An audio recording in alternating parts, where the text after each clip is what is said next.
Advocate Vasant, ഇതിപ്പോൾ ഈ പദ്ധതി ഒപ്പിട്ട ആ കാലക്രമത്തെ നമ്മൾ പരിശോധിക്കുകയാണെങ്കിൽ അതിങ്ങനെയാണ്. ഈ SSK ഫണ്ട് മരവിപ്പിക്കപ്പെടുന്നു. അതുമായി ബന്ധപ്പെട്ട് സമ്മർദ്ദം ചെലുത്തുമ്പോഴും അത് വിട്ടുതരാനുള്ള ഒരു രീതി കേന്ദ്ര സർക്കാരിന്റെ ഭാഗത്തു നിന്നുണ്ടാകുന്നില്ല. അങ്ങനെ സഹികെട്ടാണ് ഇതിൽ ഒപ്പുവെക്കുന്ന സ്ഥിതിയൊക്കെ ഉണ്ടാകുന്നത് എന്നതാണ് ഇടതു നേതാക്കൾ പറയുന്നത്. അങ്ങനെയാണ് ആ സ്ഥിതിവിശേഷമുള്ളതും. ഇതിപ്പോൾ ഈ പദ്ധതിയുമായി ഒപ്പിട്ടു, അതിനുശേഷം നടന്നിട്ടില്ല ഒരു കാര്യവും. സ്കൂളുകളുടെ എണ്ണം തിട്ടപ്പെടുത്തി കേന്ദ്ര സർക്കാരിന് ഇത്ര സ്കൂളുകളാണ് എന്ന് പറഞ്ഞ് നൽകിയിട്ടില്ല. അതുമായി ബന്ധപ്പെട്ട് ഒരു നടപടിക്രമങ്ങളിലേക്കും കടന്നിട്ടില്ല. ആ തുക ലഭിച്ചതിന് പിന്നാലെ തന്നെ അത് മരവിപ്പിക്കുന്ന സ്ഥിതിവിശേഷം ഉണ്ടായിരിക്കുന്നത്. 2027 അവസാനിക്കാൻ പോകുന്ന ഒരു പദ്ധതിയിൽ ഇത്ര തിടുക്കപ്പെട്ട് എന്തിനാണ് കോൺഗ്രസ് സർക്കാർ ഇപ്പോൾ ഈ പദ്ധതിയുമായി മുന്നോട്ട് പോകാമെന്ന തീരുമാനത്തിലേക്ക് എത്തിച്ചേർന്നിട്ടുള്ളത്? അങ്ങനെയല്ലല്ലോ ആ സ്ഥിതിവിശേഷം അഖില. ഈ ഇടതു പ്രതിനിധി പ്രിയപ്പെട്ട ഗോപൻ ഈ ചർച്ചയിൽ അങ്ങ് നുണകളുടെ അയ്യരുകളി നടത്തുകയാണ്. അദ്ദേഹം പറഞ്ഞ എന്താ, SSK ഫണ്ട് അങ്ങും അത് ഏറ്റു പറഞ്ഞു.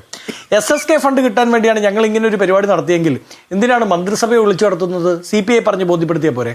SSK ഫണ്ട് കിട്ടാൻ നമുക്ക് ബുദ്ധിമുട്ടുണ്ട്, ആയതുമായി ബന്ധപ്പെട്ട് മുമ്പോട്ട് പോയില്ലെങ്കിൽ നമ്മളുടെ കുട്ടികൾക്ക് കിട്ടേണ്ട പൈസ കിട്ടില്ല, നമുക്ക് തൽക്കാലം അതിൽ ഒപ്പിടാം. CPIയോട് പറഞ്ഞാൽ പോരെ, അഖിലേന്ത്യാ ജനറൽ സെക്രട്ടറിയോട് പറഞ്ഞാൽ പോരെ.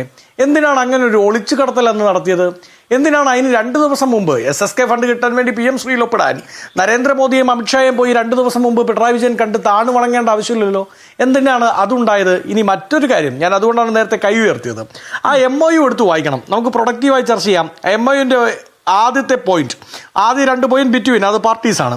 ആദ്യം തന്നെ ആ MOU തുടങ്ങുന്നത്, and where is the primary objective of the scheme is to setting up government PM schools for rising India by strengthening the existing school from amongst the schools managed by state government to implemented as centrally sponsored scheme.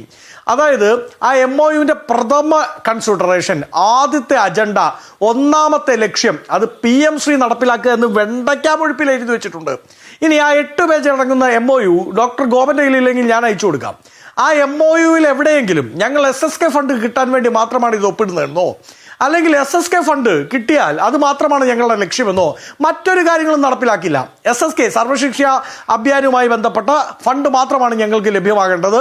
ബാക്കി ഒരു കാര്യവും PM ശ്രീയുമായി ബന്ധപ്പെട്ട national education policy ആവട്ടെ, മറ്റെന്തെങ്കിലുമൊക്കെ കരിക്കുലത്തിൽ central ഗവൺമെൻറ്റിൻ്റെ കൈകടത്തലാവട്ടെ, ഏതൊക്കെ സ്കൂളുകൾ ആണ് ഇത് നടപ്പിലാക്കേണ്ടത് എന്ന തീരുമാനം PM ശ്രീയുമായി ബന്ധപ്പെട്ട് സെൻട്രൽ ഗവൺമെൻറ് ഇടപെടുന്നതാവട്ടെ, ഇനി നരേന്ദ്രമോദിയുടെ ചിത്രം വെക്കുന്നതാവട്ടെ, ഈ ഏതെങ്കിലും ഒരു കാര്യത്തിൽ ഞങ്ങൾ നിങ്ങളോട് താതാമ്യപ്പെടുന്നില്ല, SSK ഫണ്ട് മാത്രമേ ഉള്ളൂ എന്ന് ഈ പറയുന്ന MOUയിൽ എവിടെയെങ്കിലും കാണിച്ചാൽ ഞാൻ എൻ്റെ രാഷ്ട്രീയ പണി അവസാനിപ്പിക്കാം. രണ്ടാമത് മറ്റൊരു വെല്ലുവിളിയൂടെ അദ്ദേഹത്തിന് കൊടുക്കാം. അദ്ദേഹത്തിന് വലിയ ആഗ്രഹമായിരിക്കും ഒരു കോൺഗ്രസ്സുകാരൻ രാഷ്ട്രീയം നിർത്തി പോകുന്നത്.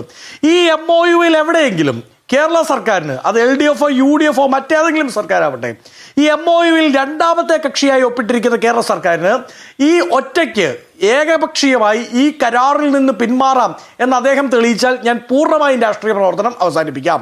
അതുകൊണ്ട് ഈ 2 MOUയിലും ഒരു കാരണവശാലും ഈ MOUയുമായി ബന്ധപ്പെട്ട് 2 പോയിന്റുകൾ, ഒന്ന് അത് PM ശ്രീ നടപ്പിലാക്കാനാണ് എന്ന് വളരെ കൃത്യമായി എൻ്റെ ഒന്നാമത്തെ പോയിന്റിൽ തന്നെ വെണ്ടയ്ക്ക അക്ഷരത്തിൽ എഴുതി വെച്ചിട്ടുണ്ട്.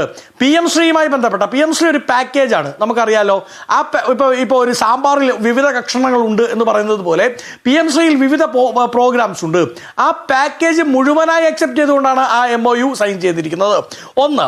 2, അദ്ദേഹം പറഞ്ഞ മറ്റൊരു നുണ എന്താ? അദ്ദേഹം പറഞ്ഞത് ഞങ്ങളിത് ചർച്ചയ്ക്ക് വന്നപ്പോൾ തന്നെ ഇത് പറ്റില്ല എന്ന് പറഞ്ഞുകൊണ്ട് ഡോക്ടർ വാസുകി IAS ലെറ്റർ എഴുതി കൊണ്ടുപോയി കേന്ദ്രത്തിന് കൊടുത്തു അത്രേ. ആ ലെറ്റർ വായിക്കാം. എന്താണ് ആ ലെറ്റർ? ആ ലെറ്ററിൻ്റെ ആദ്യത്തെ പാരഗ്രാഫിൻ്റെ 2ാമത്തെ point, the Council of Ministers of the state decided to constitute a committee from among its members to examine such concerns raised and submit for further consideration. ഇനി അതിൽ ഏറ്റവും പ്രധാനപ്പെട്ട പോയിന്റ് ഉണ്ട്.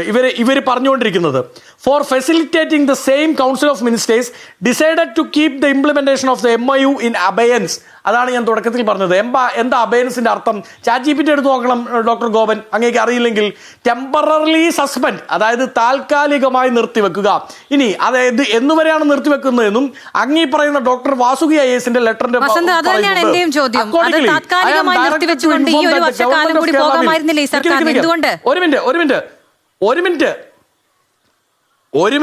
ഒരു മിനിറ്റ് ഞാൻ അതുകൂടി വായിക്കട്ടെ, എന്നിട്ട് അങ്ങയുടെ ചോദ്യത്തിന് ഉത്തരം പറയാം. Accordingly I am directed to inform that the government of Kerala will avoid the submission of the report before taking further course of action. അതായത് ആ മിനിസ്റ്റീരിയൽ ഉപകമ്മിറ്റി, അതായത് സബ് കമ്മിറ്റി, അതായത് മന്ത്രിസഭാ ഉപകമ്മിറ്റിയെ ആര് വെച്ചിട്ടുണ്ടായിരുന്നു? LDF ഗവൺമെന്റ് വെച്ചിട്ടുണ്ടായിരുന്നു.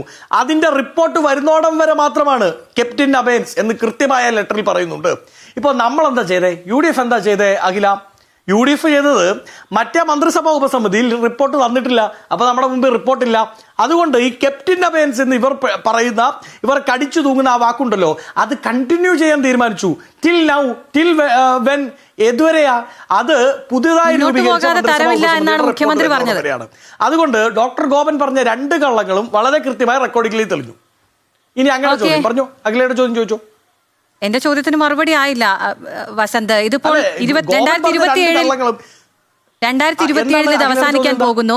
2 മാസക്കാലം ആകുന്നതേ ഉള്ളൂ സർക്കാർ വന്നതിന് ശേഷം. അപ്പോൾ ഈ പദ്ധതി ഇതേ നിലയിൽ മുന്നോട്ട് പോവുകയാണെങ്കിൽ അതായിരുന്നില്ലേ നല്ലത്? ഇപ്പോൾ മുഖ്യമന്ത്രി വാർത്താ സമ്മേളനത്തിൽ പറഞ്ഞത് പദ്ധതിയുമായി മുന്നോട്ട് പോകാതെ രക്ഷയില്ല, ഇവർ ഒപ്പുവെച്ചത് എന്നതുകൊണ്ടാണ് എന്നാണ് പറഞ്ഞത്. അല്ല അഖില, അങ്ങനെയാണല്ലോ. അതാണ് ഞാൻ പറഞ്ഞത്. അതുകൊണ്ടാണ് ഞാൻ വളരെ ചലഞ്ച് ചെയ്യുന്നത്. ഈ പദ്ധതിയിൽ നിന്ന് പിന്മാറാൻ സാധിക്കുമെന്ന്, ഈ പദ്ധതി അടിപൊളിയാണ്, ഗംഭീരമാണ് എന്ന് അന്ന് പറഞ്ഞിരുന്ന ശിവൻകുട്ടിയും, ഈ പദ്ധതി സംഘപരിവാർ ഒളിച്ചു കിടത്തലല്ല, ഞങ്ങൾ വഴങ്ങിയതല്ല, മറിച്ച് കേന്ദ്രത്തിൽ നിന്ന് ഫണ്ട് കൈപ്പറ്റി നമ്മുടെ കുട്ടികളെയൊക്കെ അങ്ങ് ഉദ്ധരിക്കാൻ വേണ്ടിയാണ് എന്ന് വാദം പറഞ്ഞിരുന്ന സഖാവ് പിണറായി വിജയനും അവിടെ തൊട്ട് പോരാളി ഷാജി വരെയുള്ള എല്ലാവരും ഏറ്റുപാടിയല്ലോ PM ശ്രീ നല്ലതാണേ നല്ലതാണേ നല്ലതാണേ എന്ന്. അവർക്ക് എങ്ങനെയാണ് ഇപ്പോൾ PM ശ്രീ കൊള്ളാതായത്? ഞങ്ങളെ പിന്നെ ഒരു കാര്യം കൂടി അദ്ദേഹം പറഞ്ഞു, അറബിക്കടലിൽ എറിയും. അതിനുകൂടി ഉത്തരം പറയാം. അറബിക്കടലിൽ എറിയുമെന്ന് UDF നേതാക്കൾ പറഞ്ഞില്ലേ? പറഞ്ഞു സാർ. എന്തുകൊണ്ടാണ് പറഞ്ഞത്? ഞങ്ങളുടെ കയ്യിൽ അന്ന് ഈ MOU ഇല്ല. അപ്പോൾ ഞങ്ങളുടെ പ്രതീക്ഷ എന്താ? നിങ്ങളൊരു ക്ലോസ് അതിൽ വെക്കും.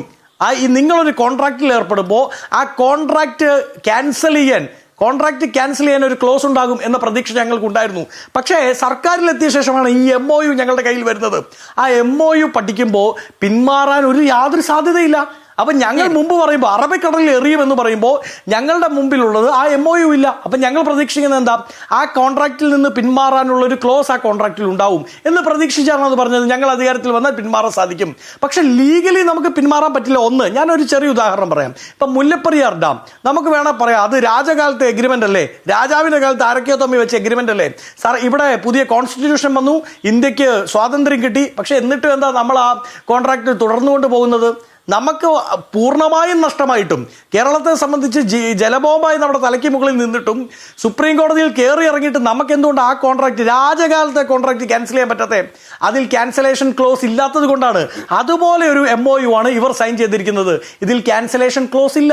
ഇനി അഖില ചോദിച്ചത് 2027 വരെയല്ലേ ഉള്ളൂ, നമുക്കിത് മുമ്പോട്ട് കൊണ്ടുപോയാൽ പോരെ എന്ന് ചോദിച്ചാൽ നമ്മൾ മുമ്പോട്ട് കൊണ്ടുപോകണം അഖില. പക്ഷെ ഒരു പ്രശ്നമുണ്ട്. നമ്മളെ സംബന്ധിച്ച് നമുക്ക് ഞാൻ നേരത്തെ BJP പ്രതിനിധി വലിയ വായിൽ പറഞ്ഞു നിങ്ങൾ മുട്ടിലെറിയും. അതൊക്കെ അങ്ങേക്ക് CPM-നെ കണ്ട് പരിചിതമായതുകൊണ്ടാണ്. 10 വർഷമായി CPM ചെയ്യുന്ന പണി അതേപടി ഈ ഗവൺമെന്റ് തുടരുമെന്ന് അങ്ങ് ചിന്തിക്കുന്നതുകൊണ്ടുള്ള പ്രശ്നമാണ്. അത് ഞങ്ങൾ ചെയ്യില്ല. അത് നിങ്ങളെ കൃത്യമായി നിലക്ക് നിർത്താൻ, സംഘപരിവാർ വൽക്കരണത്തെ കൃത്യമായി എതിർക്കാൻ കോൺഗ്രസിന് അറിയാം. അത് നിങ്ങൾ കണ്ടോളൂ. നമ്മളെ സംബന്ധിച്ച് എന്താണ് അതിനെ എതിർക്കാൻ? നാഷണൽ എഡ്യൂക്കേഷൻ പോളിസിയുടെ കടന്നുവരവ്, അമിതമായ കടന്നുകയറ്റം, അതിനെ എതിർക്കാൻ എങ്ങനെ സാധിക്കും? അത് നോക്കാൻ വേണ്ടിയാണ് മന്ത്രിസഭ ഉപസമിതിയെ വെച്ചിരിക്കുന്നത്. അഖിലയുടെ ചോദ്യത്തിന്റെ ഉത്തരവും അതാണ്. നമ്മൾ പൂർണ്ണമായി ഈ പദ്ധതിയിൽ നിന്ന് പിന്മാറുകയല്ല, പിന്മാറാൻ ഒട്ടും പറ്റുകയുമില്ല. അതാണ് യാഥാർത്ഥ്യം.